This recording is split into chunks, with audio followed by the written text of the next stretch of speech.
Is brand Bangalore, India's information technology hub, taking a hit because of what seems to be a concerted campaign to economically boycott the Muslim citizens of Karnataka? I'm Barkha Dutt, you're with the Mojo story. Our big story today on this broadcast looks at the continued controversies in Karnataka that seem to center around the Muslim community. First, it was the hijab, and now it is halal meat. There are BJP leaders and even the Karnataka government that is questioning this halal certification and the selling of halal meat across the state. Now, remember, both of these controversies are following the demand that Muslims not be allowed to set up their stalls at temple fairs.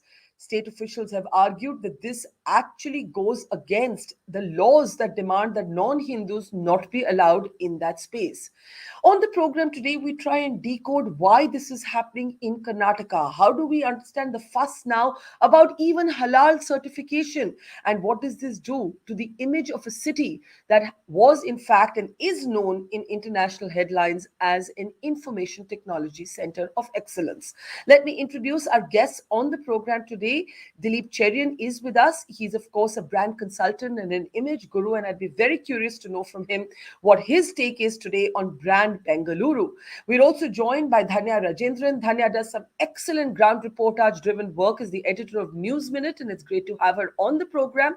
We're also joined by Zafar Sareshwala. Zafar Sareshwala is an educationist and an activist, and I'd be curious to see, as someone who's been urging the Muslim community to engage with the BJP, how he looks at this latest controversy. And finally, we're joined by Mohandas. Mohandas, of course, was one of the founders of Infosys, which is almost synonymous with Bangalore. Is an educationist, a venture capitalist, and a leading industrialist. Welcome, everybody. Let me start straight away with you, Mohandas Pai. You know, Bangalore is your city. People like yourself, others like Kiran Shaw, one of the things that makes your city different is that business leaders have actually made an effort to get involved in the civic issues of Karnataka, in particular of the city. When you look at this controversy, or whether it be the halal certification, or whether it be stalls by Muslims at temple fairs, do you not, irrespective of your politics, whether you're a supporter of Modi, a critic of Modi, supporter of BJP, supporter of Congress, I don't care.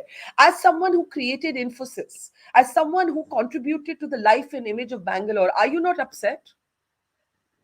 Barkha, let me make it very clear. These are small events in some part of Bangalore. Bangalore is a town of 1.2 million, 12 million people, 1.2 crore people, all right?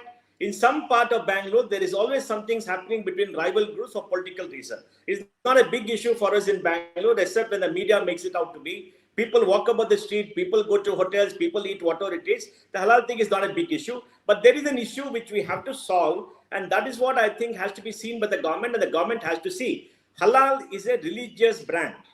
It is a Sharia product. It is not a quality brand. Let us be clear. There's a methodology, and people say halal is being used to drive out others from the business, because halal branding means only Muslims can do certain things, they require a Muslim player, etc. Some people are protesting to say, why are halal brands being forced on people?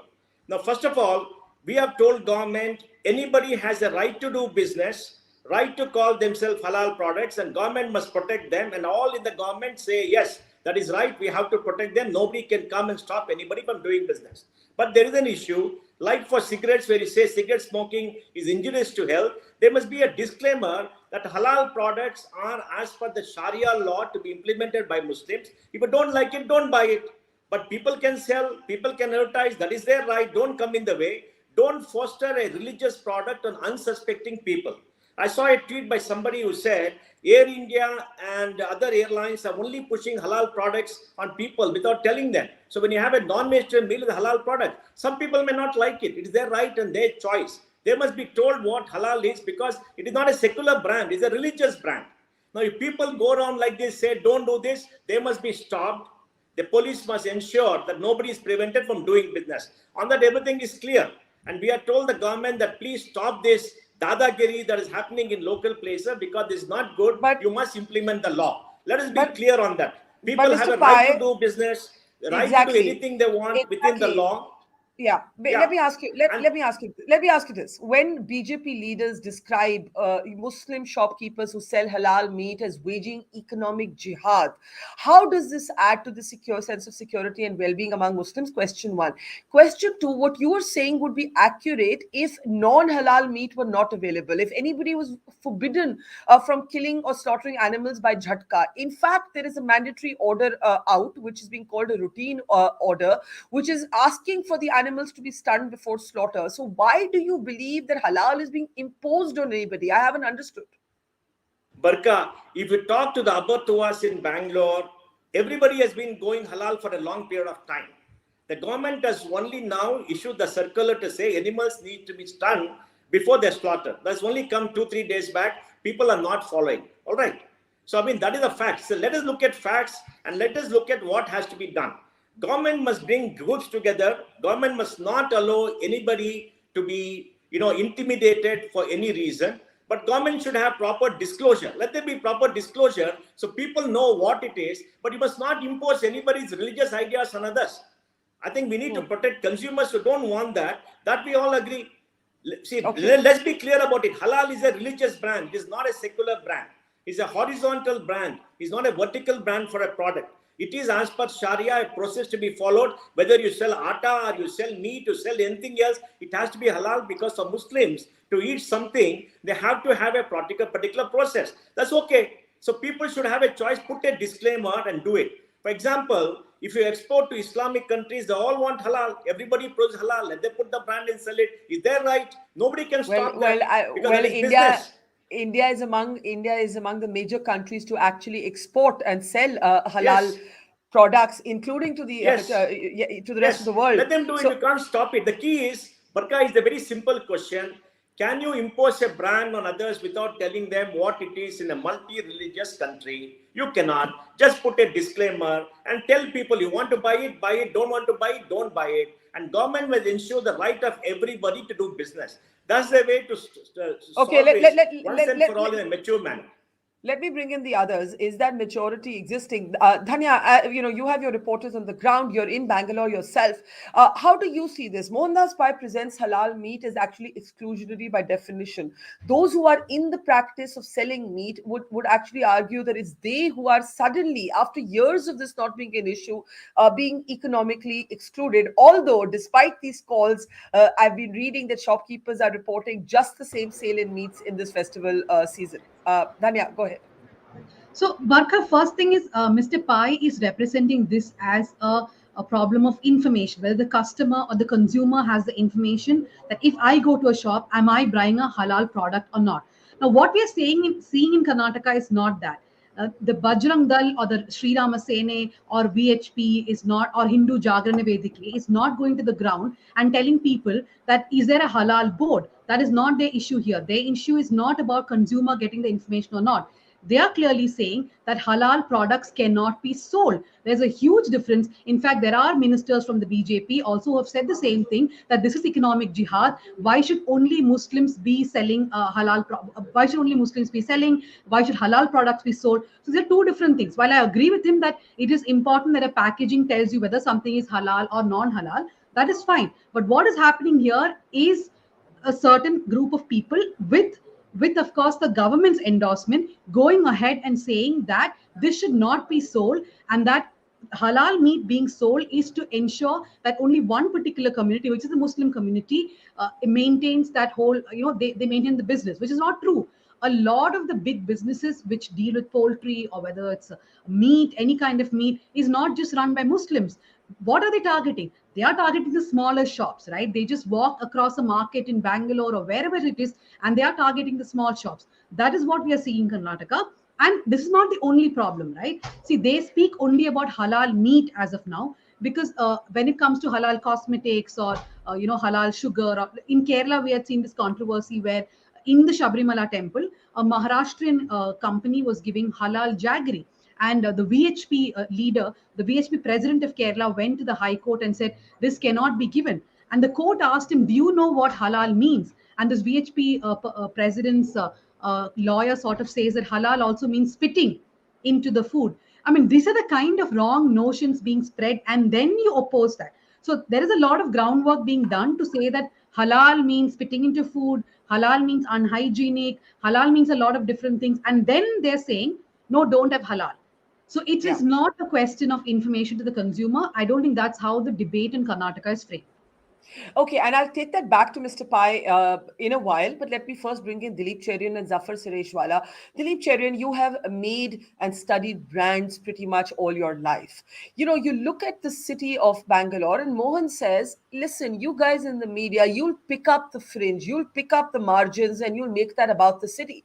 The fact is, that would be true if there weren't people in the government who seem to be supporting this, who seem to be using the language of the fringe with phrases like economic jihad. We've also seen now a debate erupt between Hyderabad and Bangalore, very interesting sort of political competitiveness that's now entering.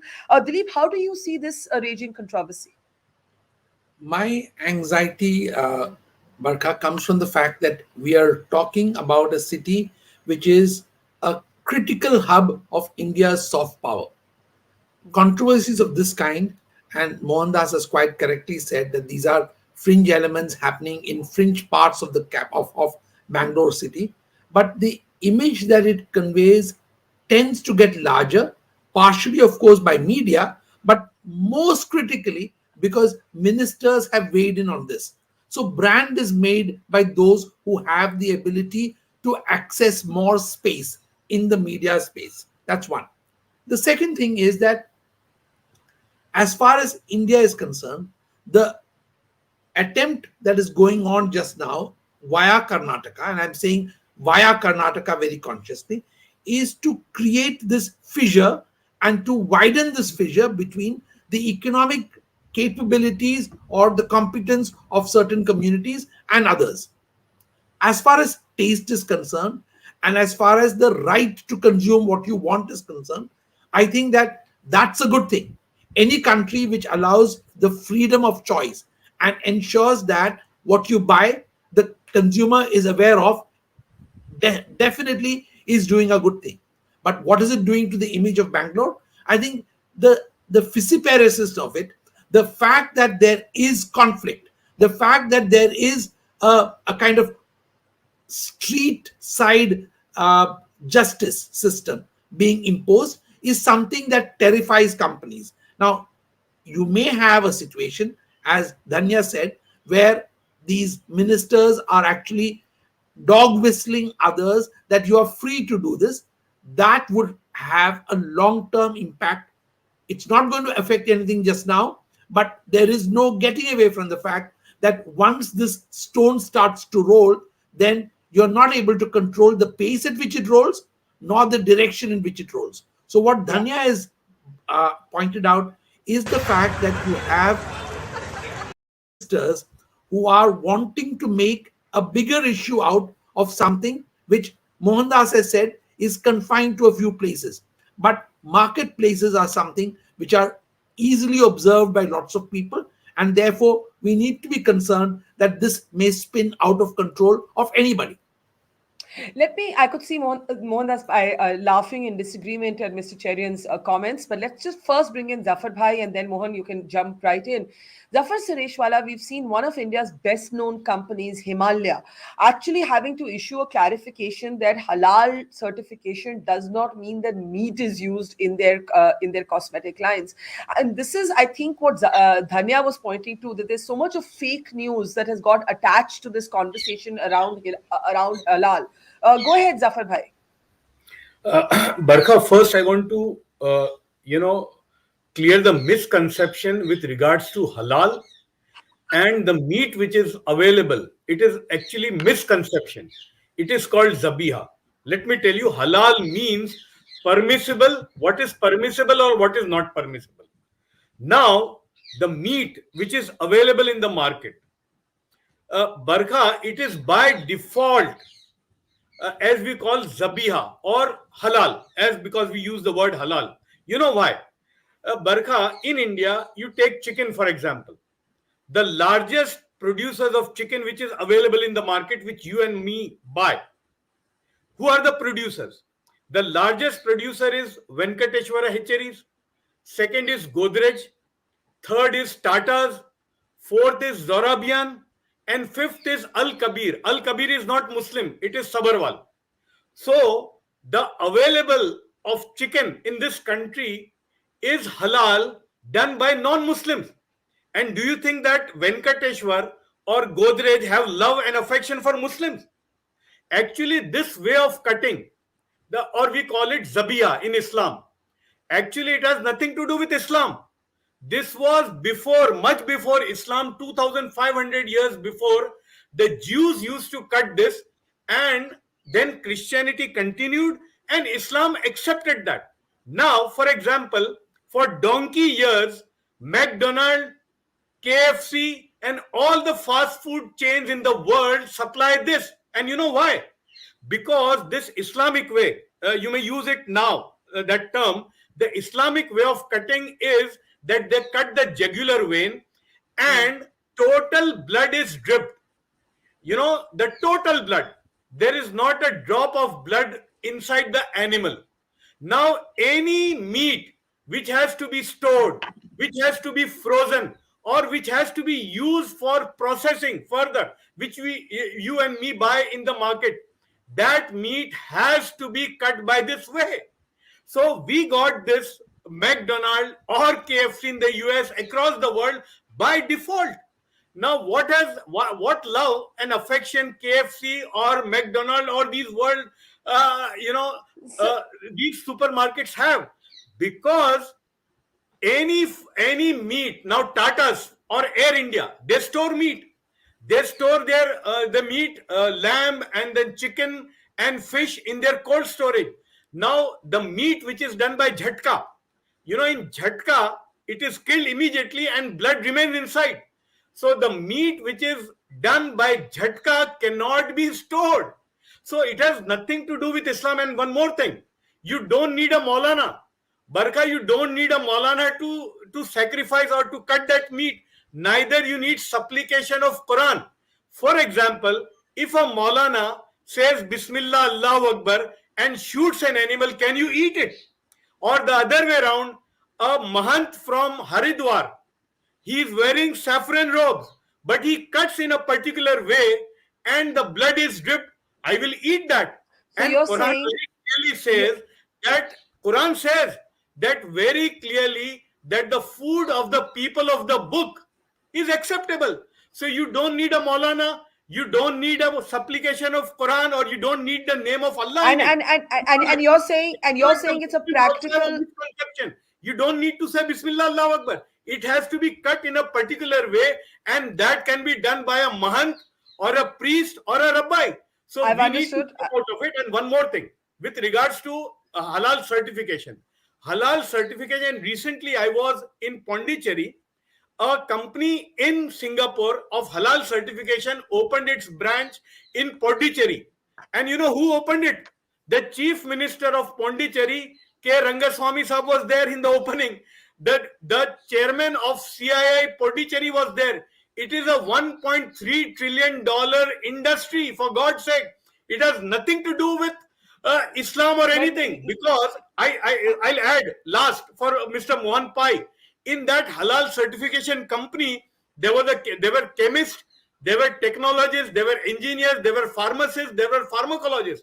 And their job is to check the ingredients of the company, and it is good for you also. Lot of things which in the name of vegetarianism available in the supermarket contain animal fat. So their job is to identify the source of animal fat in it, toxicity and impurities. So it has nothing to do with religion. Okay, now I want to go to Mohandas Pai, but with a question. And, I'm sure you want to respond to what everybody has said. But you personally, over the years, have also been asked questions about your investment in a meat sort of producing factory, Licious. And today, too, I was seeing tweets saying, how does Mohandas Pai oppose halal certification in Karnataka when he's an investor in a company that also issues similar certification according to newspaper articles available around it? Mr. Pai, please respond to everything you've heard, including these questions that are also being asked of you online. Barkha, let me make my point of view clear. I am indifferent whether I eat a halal product or not. I'm indifferent whether the mullah says a prayer or not. Because I don't believe my religion is so fickle that if a mullah says a prayer, I will become something else. I go to my friends who are Muslims' houses, enjoy the biryani. I sit with them for the prayers. I don't care. And businesses don't care. The problem is like this. There are fringe elements who are working it up, who do not understand what this means. There are fringe elements on the Muslim side who are doing something which is not right. Government has to get them together, talk to each other and sort it out. And the brand has a problem. Because if you look at their certification can be done only by Islamic organization. There is some mullah, no, Zafar bhai, let me finish. There's a mullah organization. It does the certification, which is the biggest in the country, and they issue orders to say it can only be done by Muslims. Only a mullah can say a prayer. Mullah has to do it. Certificate has to be given. Government of India has to clarify what is a halal certificate, who can do it, when can it be given, what it means, and disclose it and call people and settle it. You understand? I personally don't care, because for me it is indifferent. I will eat any product if it is good. I've eaten products in Islamic countries. I've eaten in the West. I've eaten in India every year. I'm a meat eater. I don't eat beef, but I'm a meat eater. And for me, I'm frankly indifferent. I'm talking about the current controversy, because when the controversy arises, we must look at the data and the facts, and then we must tell government how to sort it out. We have spoken to government. Yes. We have spoken to government and told them, call people, let them sit across the aisle, clarify it, and make sure that nobody's business is stopped. If there has to be a disclosure, let there be a disclosure so that everybody is educated and knows about it. Let us not have a controversy. But what about your investment in Licious? You're saying you're indifferent personally, so you don't care whether there's halal certification by it or not. Yes, I say that because consumers have a choice. See, so long as you clarify what it is and consumers know what they're buying, it's perfectly fine. I mean, that is my thing. Look, we have a right to do business in this country. Nobody can tell me or you what to do, what not to do. It's our right. And so you're not asking for a ban on halal certification? No, absolutely not. I will fight for the right of people to use a certificate called halal if they want to sell. I will also fight for the right of consumers to be told what it means so they can exercise their choice, period. That's all. Okay, Dilip Cherian, I think that's well answered by Mohandas Pai on his own investments and his own perspective, but that doesn't change. I need to put that one thing. Okay. In that company which is giving halal certification, it's a publicly listed company, and 75% are Hindus in the company. The role of a Maulana comes at the very fag end of it. Yeah. You need chemists, you need chemical engineers. So it has not to do with religion at all. You need these people, not a Maulana. Maulana's job is last, towards the end. I mean, are you telling me, Zafar Sareshwala, that all of these shopkeepers, from small little traders to big factories, have Maulanas before a meat is actually certified? No. Only the meat shop where we in the slaughterhouse. Normally, only the ones which are selling in the supermarket or wherever. They and KFCs and all, McDonald's, they don't even need. They don't need a certificate, halal certificate. Okay. Can we actually come to the larger question that arises from this debate, which I think was raised today as a political question by K.T. Rama Rao. And Dilip, that's where I want to take you back. Why are these the pressing issues of our time? Why are these the important issues of our time? What are we trying to say through spending so much energy on them? And yes, it's a chicken and egg in which the media is also responsible. I'm doing a show on it. If I think it's not important, why am I doing a show? Because I'm actually concerned that there is some sort of economic boycott that can take place at the end of this. Go ahead, Dilip. The fear is right, Barkha, and there is an attempt to do that under the guise of saying economic freedom. The attempt is a form of economic ghettoism, and that is not a very secure place to be. The second thing is that I think Zafar Bhai correctly pointed out something, that this practice actually predates Islam, and therefore, I would say the Jews probably were among the earliest to practice this. But because of the global nature of the food business and the nature of meats and how to preserve it. You are talking of a political millstone around India's processing industry. You're really talking about saying that, oh, don't use this meat because it is used by Muslims. Don't consume this meat because it is blessed by a mullah. I think as long as politicians and leaders adopt what Mohandas said, that I don't care, I am not going to be injured by the consumption of one kind of meat or the other. Economic ghettoism is the one thing that we need to avoid. That is a downward spiral, and that is something that we all need to protect, not only the economy from, but also the government from.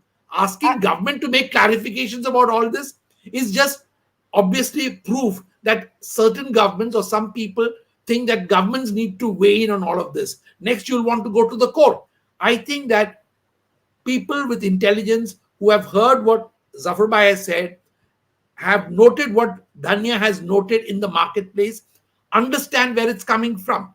And that is the line of practical solution, Yeah. rather than saying, let's go to appeal to government, let's have them clarify this. No, you don't need it. You just need to know that these are the basic ground rules. We are not trying to exclude somebody. We're not trying to make sure that one bunch of meat sellers lose their livelihood. I think that is the wrong way to go. And I want to Barkha, go to Dhanya, but Mohan, I know you have your hand up, but I have to ask you something. Suppose tomorrow, licious sort of traders or delivery boys are targeted by the same Sri Ram Sene or Bajrang Dal groups, whom you today say probably have a valid point. How would you feel then as an investor in that company? delivery boy of any company is targeted by anybody and preventing his business, will call upon the government to protect everybody and put down those people who stop this. Okay, it is not about licious, it's not about Muslims, it's not about Hindus, it's about our rights as citizens. Our rights as citizens are sacrosanct. The right to do business is sacrosanct, and nobody should be able to prevent us from doing business in any manner legitimately as per the law. Let us get our principle right. So We you should are be not. based on I'm asking. principles. I'm asking you again. You're not opposing halal certification. You're merely asking for No. disclosure Yes. on whether there is halal or not halal, non-halal. Yes. No. What is halal? I'm asking for a disclosure. Put what is halal so some people know. So if they don't want it, they will not consume. See, today, a lot of people are shocked what it means, because they're seeing all kind of YouTube videos, some spitting on it and all kind of stuff is going on. Then they're very worried because this spitting has been going on for a long time. People have been arrested for spitting on food. They've been arrested. There's been videos, people have been arrested. Some of the mullahs have gone and said, this is the way we do it, this is what is done. I mean, let us understand, there are faults on both sides. It has to be clarified. No spitting should be allowed. If anybody spits on food, they should be caught and punished, because we should not have people eating food which has been spitted upon. Now, it could be false in a large number of cases. It could be quite possible. It could be motivated. We have to stop all that by having a dialogue, clarifying the matter.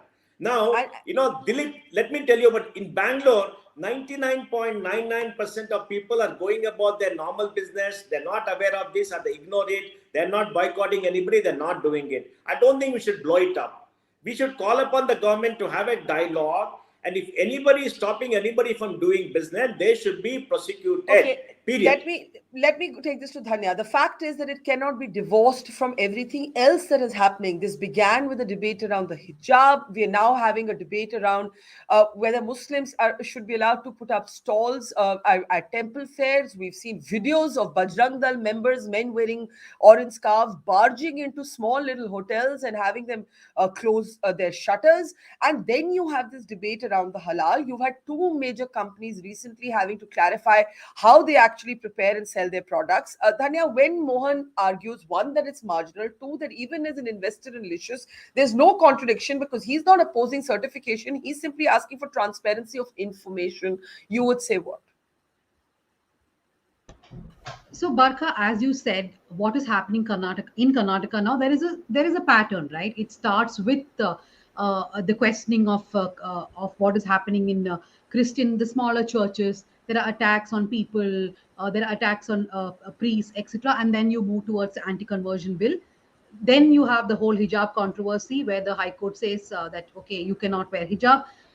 Later you go to the Muslims being stopped in temple fairs, and even that, when this whole thing happened where Muslims were being stopped at participating in temple fairs, at having these small shops, the Karnataka government went on the floor of the assembly and quoted Rule 3112 of the Hindu Religious Institutions and Charitable Endowments Act, and they said that this act sort of justifies that no non-Hindu can actually do business within a Hindu institution like a temple.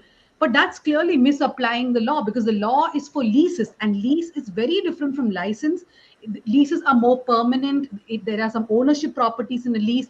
And this, you're talking about a small temple festival. Somebody puts up a shop for 2 or 3 days. You have a precedent. You have a Supreme Court verdict from the Andhra Religious Endowments Act. You have a precedent 2016 where the Karnataka High Court allowed 11 Muslims to apply for the lease in a temple property to put up shops. So, disregarding all these precedents, the government, in fact, uses this Rule 3112 to actually stop these small shops. I mean, imagine that the regular goons go in front of these temples and stop these people. In fact, we recorded Muslims who had come all the way from Uttar Pradesh. They were people who had come from Yogi Adityanath's constituency. And we had people on camera saying that even in the Kumbh Mela, we are allowed to put stalls. We have no problem. But here in Karnataka, we are made to go back because the government is wantonly misapplying a law. Now, what does the government get by targeting a small meat shop, or the Bajrang they'll get by targeting a small meat shop, or a Muslim man putting up a stall where he's selling T-shirts outside a temple fair?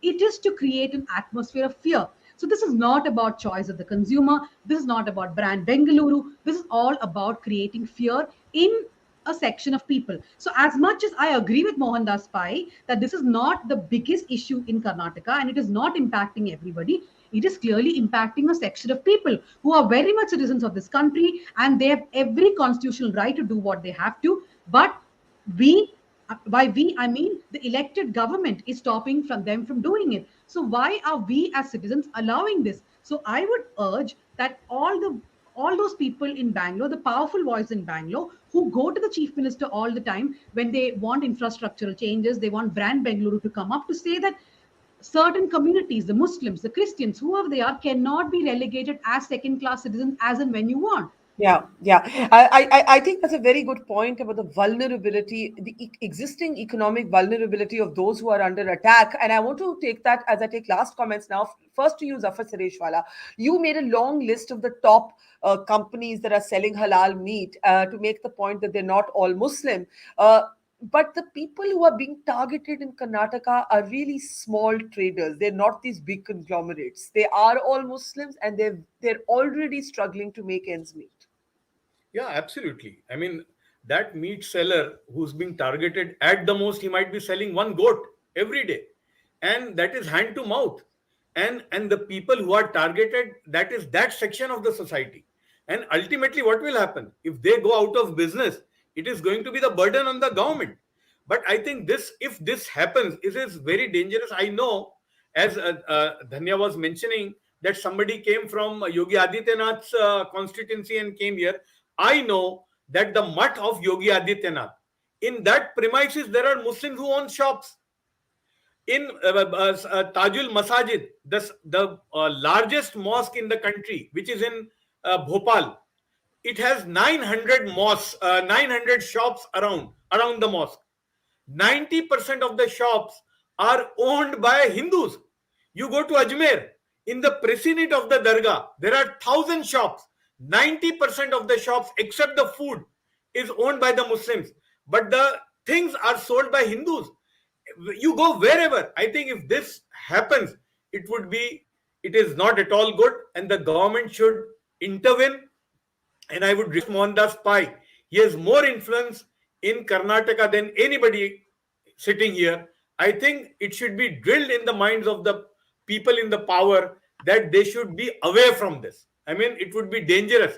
And I agree what my friend about brand. He is expert about. He knows that if it starts rolling, we don't know in which direction it will roll and how far it will roll. तो अगर आग लगती है तो ये बहुत आगे जाती है. So I think we need to curb it at this level itself.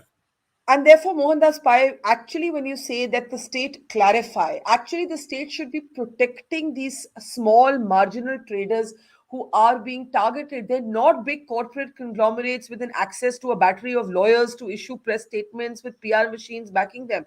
They're very, very small traders living hand to mouth already. Mohan? Barkha, let me say this. The chief minister, the police and everybody are getting their act together and stopping anybody from intimidating. Dhanya will go to a remote place, pick up one event, blow it up into a global event because that is her job as a media. It is not happening all over Bangalore. You come with me to Bangalore, I'll take you around to Bangalore, I'll spend 5 hours, we'll go to all the shops. Someplace something will happen is 1.2 crore people. But the problem is the number of BJP leaders who've supported it. If they hadn't, it would be different. There are people in power, Barkha, in government, who think that this is Barkha, an issue worth supporting. Barkha, And sir, Barkha, we did not go there to is any remote place to shoot this. This was happening in Dhanya, the biggest temples in Udupi.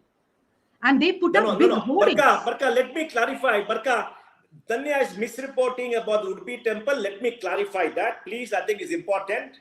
There are Muslim traders who've been operating within the temple premises in Udupi. All right. Now what happened when the hijab order was given? They went on a strike and shut down the shops, inconveniencing the pilgrims who came there. I think Dhanya should report that. People are upset. Why did you shut your shop, depriving us of the commodity because you are within a temple premise? But you are within a temple premise. Follow the rule there. Not somebody is calling you, the PFI calling you to shut down. Dhanya should report that. That is the fact. They lost the trust of the temple committee. Okay, I'll let Dhanya respond on her own journalism, but I have a question to you. Give me a minute. What about the BJP people? What about the BJP people calling this economic jihad? Let me finish. I think we need to know the fact, then you can have an opinion. Okay. Then the temple committee said, we are going to have a big fair within the temple premises. This time we will not allow them. They all went to the Pejava Swamiji. They went to the Pejava Swamiji. The Pejava Swamiji told them, we should sit and talk. There have been many cases of Muslims coming, carrying away the cows of widows and throwing them into the street. There's a lot of PFI activity, fundamentalist activity happening in this place, which Dhanya will not report because, it is a very motivated reporting. So there is a crisis. Now, both sides in South Kendra have to sit across the table, sort it out and restore the confidence that is there in both the sides. Now, if a church says, I will not give any property within the church premises to a non-Christian, it is fine. If the Muslims say that in the mosque, I will not give a shop, it is fine because it is their property. Outside in the public area, nobody can discriminate. And the chief minister said very clearly, they will not allow it and has instructed the police not to do it. Last point, we have gone and spoken to the chief minister and others. Please stop this kind of people going around and doing all this. It is not correct. Please stop it. And we have been assured the government will stop it. The chief minister will stop it. And they have spoken to people. That is a fact today. We are doing everything to make sure things calm down. Okay, I was going to give Dilip the last word, but I'll allow Dhanya a right to respond there. Dhanya, go ahead, and then Dilip Cherian. Yes. Yeah, so I have to really counter Mr. Pai on the fact that he said that it was because of this protest or band or hartal called by the Muslim groups that they were not allowed to come to the fairs. What is the connection between the two? People are calling protests, hartal and bands in this country when they want to democratically protest against something. I may not agree with a band or a protest, but the fact is everybody calls for band and protest, including the BJP. Now, the other thing is I would like to read to Mr. Mohandas Pai the banner which was put up by the Bajrang Dal outside the Bappa Nadu temple. It clearly said, we will not trade along with those who do not respect the law of the land, those who kill the cows we worship, and those who question the unity of this country. It had nothing to do with the hijab protest. We can make up hundreds of reasons, but who are these people to simply stop 5 Muslim traders from coming and putting up shops outside the temple saying that, hey, you had a band yesterday, you had a protest yesterday, therefore you cannot come and put a shop. And this is not something which the government has said on the floor of the house. The government has said that that Rule 31(2) of the Religious Endowment Act actually allows it. Now, we can come up with 1,000 reasons as to why this is the ban I'm talking about, which is on your screen right now. We can come up with 1,000 reasons as to why this boycott is allowed. But the point is, they are well within their rights to have put up those stalls, but the government allowed this ban to happen. Yeah, now I want to just close this with Dilip, and I want to remind people that while we're talking about Karnataka, and it's not the same issue, but it tells us what used to coexist without being questioned is suddenly being questioned. Dilip, in your state of Kerala, we actually have had Mansia, a Bharatnatyam dancer, not allowed to dance in a temple that is controlled by the state board.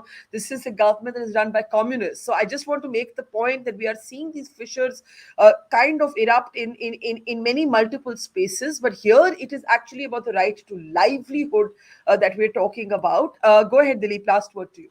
the the real anxiety we should have is that the right to livelihood that is being snatched from people are people at the bottom of the pile. So the devil may take the hindmost is the kind of thing that's happening. Maybe they're not covered adequately, but I think that if a government has to live up to what is the expectation of a government, it is not to make peace for the biggies, not to stop quarrel among the mahans and the sons or the mullahs. It is to make sure that the lowest person on the food chain does not have her or his food snatched out of their hands because of some berserk volunteer of some organization who has the right or who seems to have the sanction of those above him to or her to do it. Now that is what is causing fear. Fear is caused by the random acts of violence, and that is where businesses shut down, businesses collapse, and business people are left to fend for themselves. That, to my mind, is the danger that Bangalore is facing and which could erupt anytime, anywhere else also. Because these are just, flares sent into the sky to signal to others. Yeah, I think that's a good point. And I think, Mohandas Pai, the only thing I will say at the end is that as we see images of these men, walking around almost like laws unto themselves, there can be a larger public debate over certification, information, transparency of ingredients used, all of that. And everyone would be within their rights. Barkha, But to see people take the law into their own hands, that's really disturbing, isn't it? You'd agree, I'm Barkha, sure. Yeah. Barkha, nobody should take the law into their own hands. Government has to protect everybody. On that, everybody is unanimous. Do we agree on that? Let us Yes. not, discuss on something which we all agree on. Everybody has a right to business, follow any brand, and do whatever they want under the law. Do we agree on that? Anybody intimidating should be sent to jail. Government must protect everybody. Do you agree on that? Government ministers should be very careful when they utter public statements because they have greater legitimacy than opposition leaders. Do we agree on that? Media has to be very careful not to blow up things into a global order. Do it a local issue. Do we agree on that? Media has to be very honest in reporting what is happening on the ground because these are all local issues. In South Kendra, the Muslim traders refused to buy fish from the Karmi community and other fishermen some time ago. There is anger. Both sides have to sit down together, sort out the issues, live together, have they done for many years. This can only happen when local incidents happen, people sit down together. We should sit down together with others, sort it out, and not globalize it, not blow it up. We should call upon a government to protect all of us and their rights. That should be our principle today. Well, I actually think today everything that's local is also global. It's the nature of the age and the forums we all exist on. But that's a different debate, Mohan. We'll have it another time. I hope you lead the way as a leading light of Bangalore in getting this to be a process of reconciliation instead of rupture. We leave it there. Mohandas Pai, Dhanya, Rajendran, Zafar, Sareshwala, Dilip, Cherian. Thank you so much, and to our audience, see you tomorrow same time. Goodbye. It's great to see you here. Thank you for watching our work. If you haven't subscribed yet, don't forget to click the bell icon and subscribe to Mojo Story and support independent, robust journalism.